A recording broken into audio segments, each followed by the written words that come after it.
안녕하세요. 오늘도 사연살롱을 찾아주셔서 감사합니다. 결혼 27년차 여성이에요. 얼마 전 아들 녀석이 결혼할 여자라고 집에 데려와 소개를 하더군요. 일 나가려는 제 치맛자락을 붙잡고 떨어지기 싫다고 징징거리던 녀석이 어느새 자라 결혼할 나이가 됐나 생각하니 새삼 그동안 살아온 세월이 주마등처럼 지나가네요. 씨는 모든 인간을 돌볼 수 없어서 세상에 엄마를 보냈다 하죠. 하지만 그런 엄마조차 없었던 저는 아픈 언니와 함께 모진 세월을 스스로 감내하며 살아야 했어요. 엄마가 저를 낳고 바로 세상을 떠나시는 바람에 졸지에 두 딸과 남겨진 아버지는 숱하게 여자를 바꿔가며 난잡하게 사셨어요. 아버지가 데려오는 여자들은 하나같이 살림이라곤 해본 적도 없는 여자들이라서 저와 언니를 키우다시피 한 건 이웃 아주머니들이었죠. 엄마도 없는 저희 자매를 불쌍히 여긴 신이 천사 같은 이웃을 대신 내려보내주신 게 아닐까 생각해요. 저는 국민학교에 들어가기 전부터 밥 짓고 빨래하는 걸 당연한 걸로 알고 살았어요. 저보다 7살이 많은 언니는 지능이 낮아서 간단한 집안일도 온전히 해낼 능력이 안 됐거든요. 허구한 날 술과 노름, 여자에 빠져 살던 아버지는 그런 언니한테 툭하면 심한 말을 쏟아내셨어요. 이년아, 네가 가야 네 동생이라도 멀쩡히 살 수 있는 거야. 차라리 이 애비 죽을 때 너도 가자. 세상은 살아 뭐해. 그럴 때마다 언니는 아버지가 자기를 미워한다고 훌쩍였어요. 비록 제가 나이는 어렸지만 아버지의 그 말은 언니가 미워서 하는 말이 아니라는 정도는 알고 있었어요. 당신이 세상을 떠나면 누가 언니를 보살펴줄까 걱정도 되고 당신 대신 언니를 돌봐야 할 작은 딸이 안쓰러워 그러셨다는 걸요. 하루도 조용할 날이 없던 어린 시절을 지나 제가 고등학생이 되던 해 아버지는 유례없는 물난리로 불어난 하천에 빠져 세상을 떠나셨어요. 아버지를 잃었다는 슬픔도 잠깐, 당장 먹고 살 길이 막막하더군요. 비록 부모로서 제대로 된 노릇을 하지는 못했지만 그래도 생활비는 꼬박꼬박 벌어다 주셨는데 이제는 그런 아버지마저 없으니 저랑 언니는 꼼짝없이 굶어 죽게 될 판이었거든요. 언니는 비록 몸은 성인이었지만 지능은 유치원 아이 수준에 불과했던 터라 돈벌이를 하는 건 불가능했어요. 결국 그 일은 제가 맡아야 했죠. 고등학교에 들어가 한 학기도 마치지 못한 상태에 저는 학교를 그만뒀어요. 다행히 저희 집 사정을 잘 아시는 동네 아주머니들이 저를 식당 일이며 장판, 도배 일을 하는데 데리고 다녀주셔서 굶지 않고 살 수 있었죠. 집에 혼자 있기 싫다고 징징거리는 언니는 슈퍼 아주머니가 가게에 데려다 봉투 붙이고 양말 포장하는 일을 시키며 제가 일 끝나고 집에 올 때까지 돌봐주셨어요. 놀면 뭐해? 소일거리라도 해서 반찬값이라도 벌어야지. 네 언니는 내가 데리고 있을 테니까 넌 언니 걱정 말고 돈벌이나 신경 써. 슈퍼 아주머니 덕분에 언니가 부업으로 버는 돈으로 쌀도 사고 시장도 볼 수 있었어요. 아버지가 돌아가시고 막막하기만 했던 생활이 조금씩 안정을 찾아가게 되었죠. 도배일이 힘들긴 해도 내가 일한 만큼 꼬박꼬박 일당으로 받을 수 있어서 돈 모으는 재미가 쏠쏠했어요. 그렇게 몇 년을 동네 아주머니를 따라다니며 도배일을 배운 저는 어엿한 도배사가 돼서 웬만한 직장인 월급보다 더 벌게 되었어요. 생활이 안정되니 그자 못다한 학업에 대한 아쉬움이 생기더군요. 다른 건 몰라도 고등학교 졸업장은 따고 싶었거든요. 마침 그때 동네 할머니 한 분이 주부학교에 다닌다는 소리를 듣게 되었어요. 형편상 학업을 그만둔 성인들을 위한 학교라고 하더군요. 그래서 저도 그 학교에 찾아갔더랬죠. 사무처에 계시는 직원분이 저를 보곤 몇 살이냐고 물었어요. 21살이라고 했더니 그럼 여기서 공부할 게 아니라 차라리 검정고시를 보라고 하더라고요. 그렇게 저는 검정고시 학원에 등록하게 됐고 그곳에서 지금의 남편과 만나게 되었어요. 남편은 검정고시학원 국어 강사였는데 그 학원 강사들 중 가장 젊었어요. 사실 남편은 정식 강사는 아니고 출산 휴가를 떠난 선배를 대신해 임시로 강의를 맡고 있었죠. 군에서 제대하고 복학을 앞두고 있던 상태였거든요. 사회에 복귀한 지 얼마 안 된 터라 군기가 몸에 밴 상태였던 남편은 학원에서 열혈 강사로 통했어요. 그런 탓에 남편은 학생들 사이에서 인기가 없었는데 이상하게 저는 남편이 처음부터 좋더라고요. 공부에 목이 말라있던 저에게는 하나라도 더 가르쳐 주려고 애쓰는 남편이 무척이나 고마웠거든요. 남편 역시 강의 시간마다 초롱초롱한 눈빛으로 수업에 임하는 제가 기특했다고 하더라고요. 시간은 흘러 전임 강사의 출산휴가가 끝나고 학원에 복귀를 하게 되면서 남편은 학원을 그만두게 되었어요. 남편은 마지막 강의 시간에 칠판에 전화번호를 적어주었어요. 우리 집 전화번호야. 공부하다가 모르는 게 있거든 전화해. 낮에는 내가 학교에 가야 해서 못 받을 것 같고 7시 이후라면 언제든 좋으니까 마음 놓고 전화해. 물론 강의실에 있는 학생들을 상대로 한 말이겠지만 제 입장에선 마치 저에게 전화하라는 사인 같았어요. 학원 내에서 강사와 학생이 연애를 하는 건 금지사항이었기에 그렇게 자신의 연락처를 남긴 거라고 생각했죠. 그래서 남편이 학원을 그만두고 얼마 뒤 저는 용기를 내서 전화를 했어요. 그랬더니 사투리가 심한 아주머니가 전화를 받으시더군요. 선생님 계시냐고 물었더니 대뜸 전화 잘못 걸었어. 그리고는 바로 끊어버렸어요. 그럴 리가 없다는 생각에 다시 번호를 확인해가며 전화를 걸었는데 또 그 아주머니가 받지 뭐예요. 아따, 전화 잘못 걸었다고 안 오요. 선생님은 학교에서 찾아야지. 어째 너무 집에서 찾는단가. 전화세 나간 깨로 끊어요. 이번에도 제 말은 더 듣지 않고 바로 끊어버렸어요. 그제야 가짜 전화번호를 써준 게 아닐까 의심이 가더라고요. 괜히 혼자 김칫국을 사발로 마신 것 같아서 화도 나고 서운했어요. 그래서 남편을 잊자 생각하고 다시 공부와 도배일에만 열중하고 있었죠. 그런데 하루는 일 끝나고 집에 돌아왔는데 주인집 아주머니가 달려와 방에 손님이 기다리고 있다지 뭐예요. 그래서 방문을 열어보니 언니랑 남편이 TV를 보고 있는 거예요. 왔어요. 정임씨 올 때까지 밖에서 기다리겠다고 했더니 주인 아주머니가 한사코 안에 들어가 있으라고 하셔서 실례인 줄 알지만 들어와 있었어요. 언니분이 과자도 내주셔서 같이 먹으면서 TV 보고 있었어요. 순간 제 얼굴이 발갛게 달아올랐어요.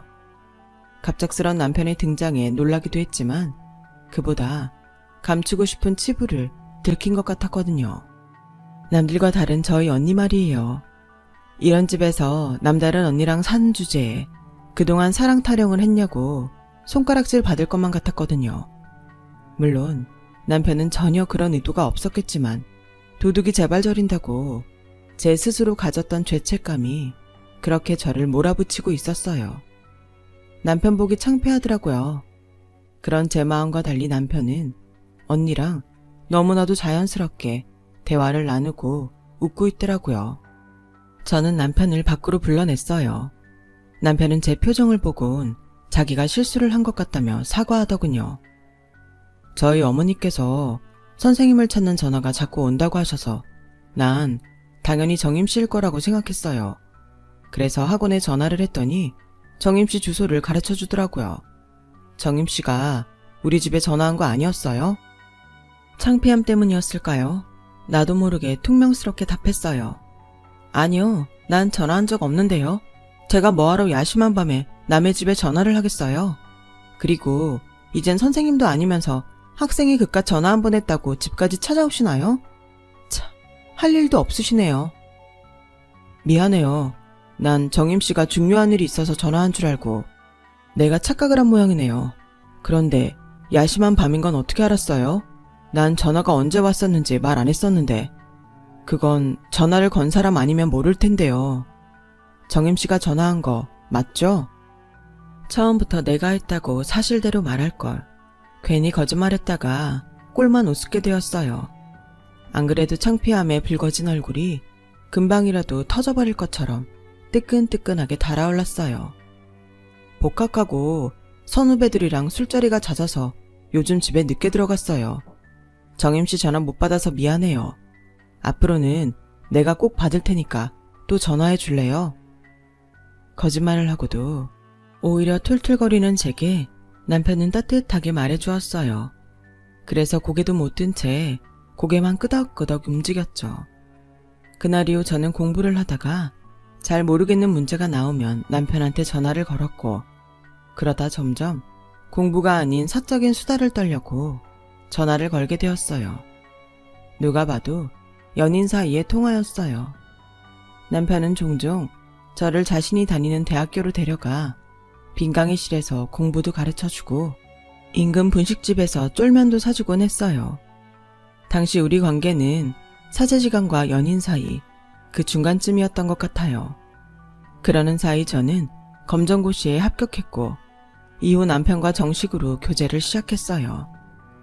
저희 집에 처음 찾아왔던 날 주인집 아주머니를 통해 제 사정을 다 들었던 남편은 저희 언니와 스스럼 없이 지내주었어요. 언니는 자기보다 나이 어린 제 남편을 마치 친오빠처럼 생각하는 것 같았죠. 남편은 대학을 졸업하던 해 임용고시에 합격해 남자중학교 국어선생님이 되었어요. 대학생이던 남편이 교사가 되고 나니 슬슬 걱정이 되기 시작하더군요. 교사인 남편 옆에 고작 도배나 하는 내가 가당키나 한 건가 싶어 괜히 주눅이 들었거든요. 사귄 지 5년이나 됐기에 내심 결혼을 생각하던 차였기에 더더욱 그랬던 것 같아요. 제 처지도 그렇고 학벌도 그렇고 하는 일까지도 어느 것 하나 시댁에 떳떳할 수 없는 처지였으니까요. 그리고 드디어 걱정하던 일이 현실이 되고 말았어요. 남편이 안정된 직장에 취직도 했으니 어머님께 인사를 드리러 가자고 해서 따라갔는데 시어머니께서 저를 보시고는 앓는 소리를 내시더라고요. 어메, 금쪽 같은 내 새끼, 불쌍한 내 새끼. 네가 전생에 뭔 죄를 졌다고 이깟 여자를 만나 고생이냐. 야야, 네가 좀 말해보니라. 내 아들이 니한테 뭔 죽을 죄를 졌냐. 뭔 죄를 졌길래 거머리같이 내 새끼 바지가랑이를 붙잡고 늘어지는 거냐고. 이? 돈이냐? 돈이면 나가 줄 텐께. 이참에 끝내불고 네가 길 가거라. 내 새끼 그만 괴롭히고 네 살 길 찾아 가란 말이여. 어머니, 무슨 말을 그렇게 하세요. 이 사람이 나 좋다고 따라다닌 거 아니고 내가 따라다녔어요. 별것도 아닌 어머니 아들 이 사람이 받아준 거라고요. 그러니까 결혼 허락해 주세요. 어머님은 당장이라도 숨 넘어갈 사람처럼 가슴을 치며 말씀하셨어요. 나가 이날이 때까정 이 꼬라지를 보려고 죽일년 독한 년 소리를 들어가며 널 키웠드냐? 애미 가심에 못질하라고 너를 키웠냔 말이다. 다 필요 없은게 이거 내 눈앞에서 치워라. 네 애미 죽은 걸 보고 잡지 않으면 당장 눈앞에서 치우라고. 어머님, 제가 많이 모자라지만 정욱 씨 앞길에 눕기치지 않게 잘할게요. 어머님도 성심성의껏 모실 거고요. 그러니까 저 좀 받아주세요. 부족한 것만 보지 마시고 노력하는 모습도 봐주세요. 네? 그래, 100번 양보해서 널 받아준 자 치자. 모자란 네 언니는 어쩔 것이냐. 버리고 올 것이냐 대불고 올 것이냐. 대불고 올 생각이라면 애당초 말도 꺼내지 말어. 세상 어느 애미가 지 식구도 모자라? 모질한 처형까지 대불고 사는 걸 모른 척한다냐. 내 말이 모질다 말고 니도 양심이 있다면 그러는 것이 아니여. 박복한 네 인생이야. 그것이 네 것인께 네가 안고 갈 일인 거고 우릴랑은 이 일장 관계 없자네. 안 그냐? 그니께 이참에 인연 끊고 네 언니 대빌고 네 갈 길 가거라. 어떻게 저 행복하자고 언니를 버리고 오라고 하세요. 세상에 혈육이라곤 저 하나뿐인데. 어머님, 제가 잘할게요. 그이한테도 잘하고 어머님한테도 성심성의껏 잘할게요. 그러니 제발 우리 언니 버리고 오란 말씀은 말아주세요. 저 돈도 잘 벌 자신 있어요.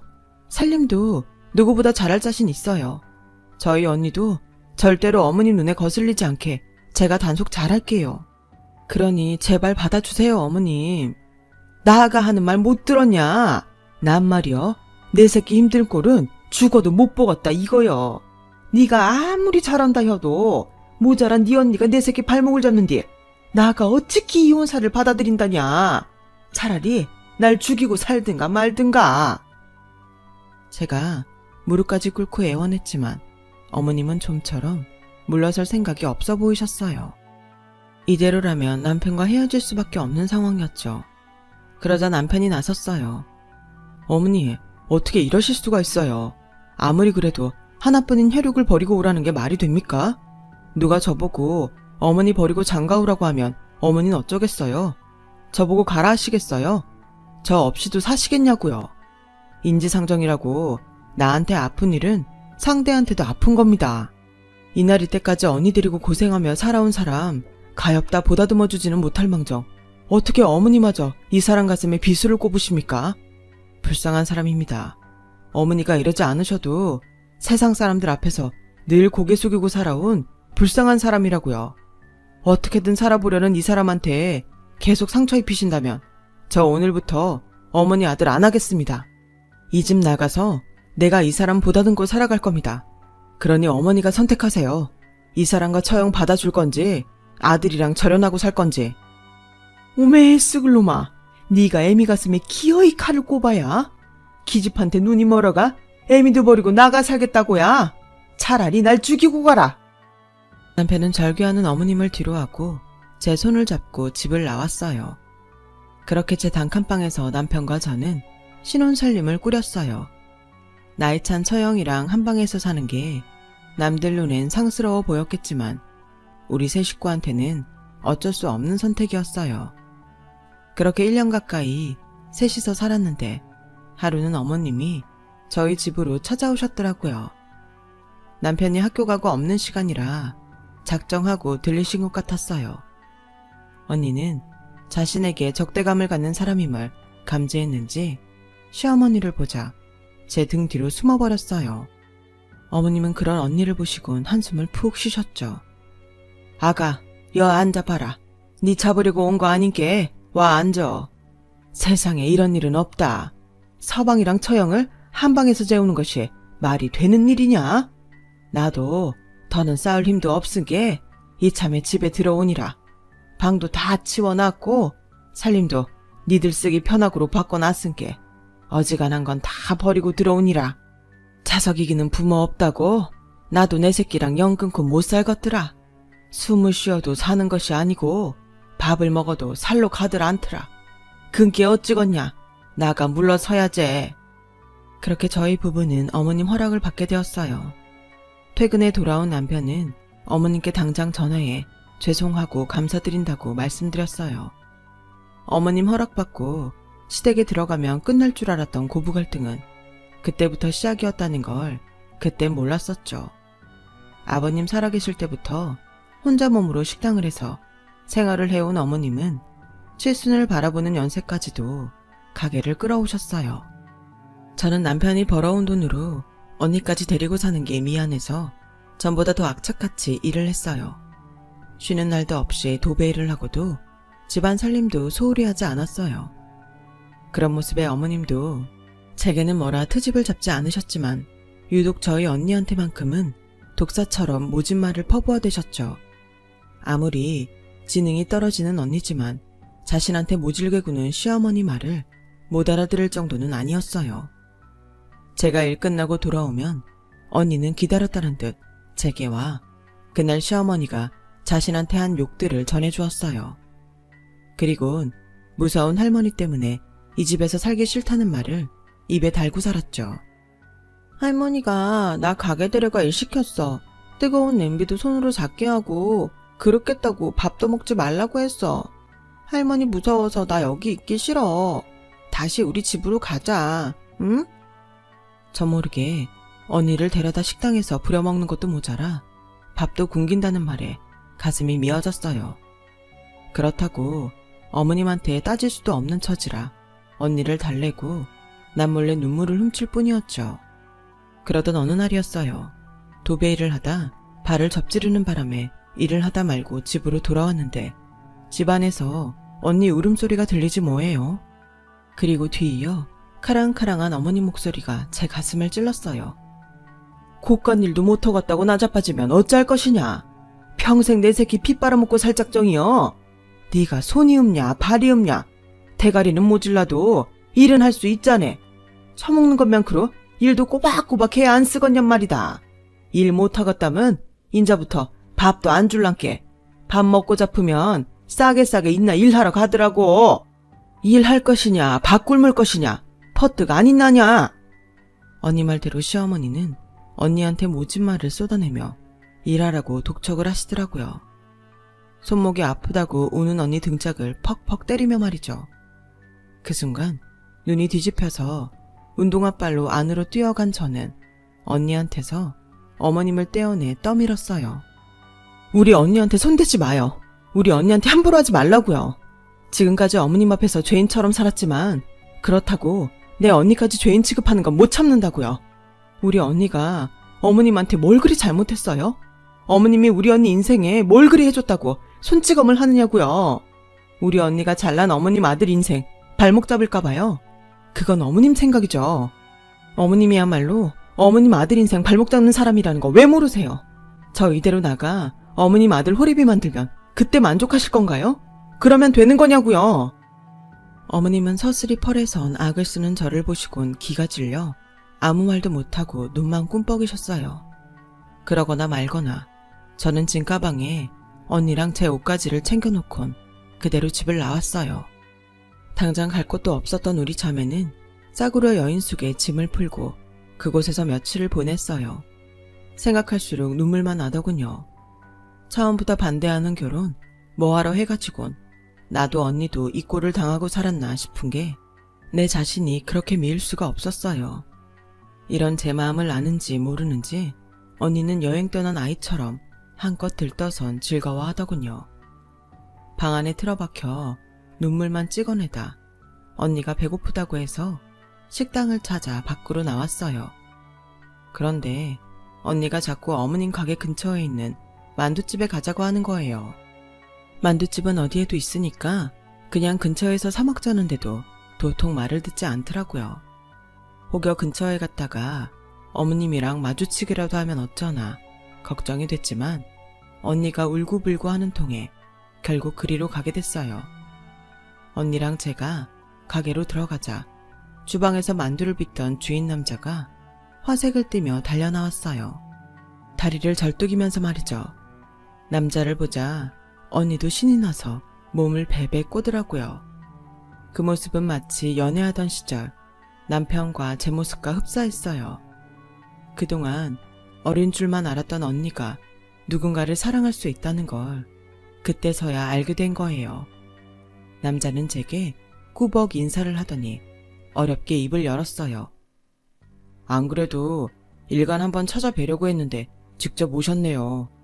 거두절미하고 제가 죽일 놈입니다. 남도식당 아주머니는 죄가 없어요. 모두 저 때문에 그러신 거예요. 남자는 제게 도통 알 수 없는 소리를 했어요. 저희 둘 짝지어 주시려고 이 사람한테 일 가르치시느라 그런 거지 절대로 미워서 그러신 거 아닙니다. 그게 무슨 소리예요?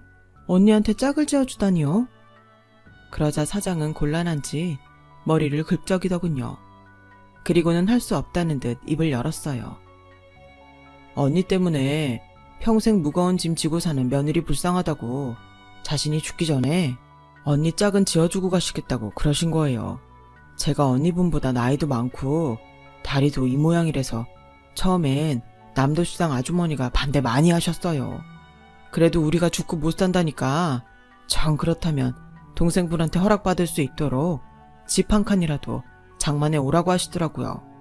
그때까지 아주머니가 언니분 잘 가르쳐서 가정 꾸리고 살 수 있게끔 만들어 놓겠다고요. 만두집 사장 말대로 그동안 어머님은 저희 언니한테 가게 일을 시킨 게 아니라 살림을 가르쳤던 거였어요. 제가 언니 걱정 안 하고 살 수 있게 제 걱정 덜어주시려고 말이죠. 그날도 언니가 꾀병을 부리며 일 안 배우겠다고 집으로 도망친 바람에 속상한 마음에 그러셨던 거더라고요. 내 입으로 이런 말을 해도 되나 모르겠는데 실은 남도식당 사장님 몸이 많이 안 좋으세요. 병원에서 수술도 힘들다고 했다나 봐요. 그런데도 어떻게든 사돈처녀 가르쳐 보시겠다고 저러시니 참, 사장님이 말은 사납게 하셔도 속은 따뜻한 분이에요. 돈 없는 사람한텐 밥도 공짜로 주시고 내 자식 남의 자식 가릴 거 없이 늘 시장통 사람들 도와주시거든요.